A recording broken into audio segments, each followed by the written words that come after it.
ايه هو الريسك ريشيو وايه هي فايدته في التداول؟ ويعني ايه ريسك ريشيو 1:1 او 1:2 او 1:3؟ ببساطة جدا الريسك ريشيو هو معدل الخسارة الى الهدف. كمثال، لو انا قلت لك ان انا عندي صفقة بايقاف خسارة 50 نقطة وهدف 50 نقطة، اذا انا عندي معدل الخسارة الى الهدف 1:1، يعني معدل الخسارة هو نفسه معدل الهدف.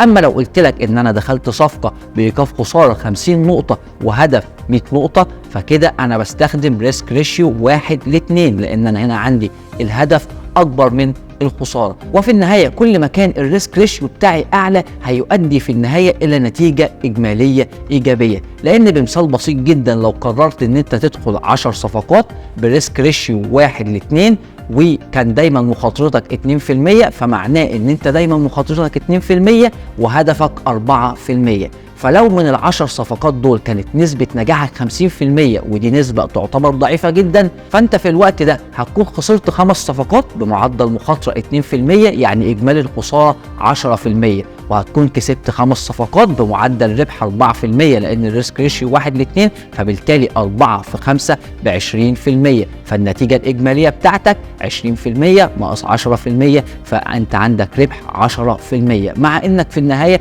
معدل نجاح صفقاتك كان 50% فقط. فبالتالي الريسك ريشيو هو أداة بتزيد من النتيجة الإجمالية بتاعتك وبتحميك من المخاطر بشكل كبير.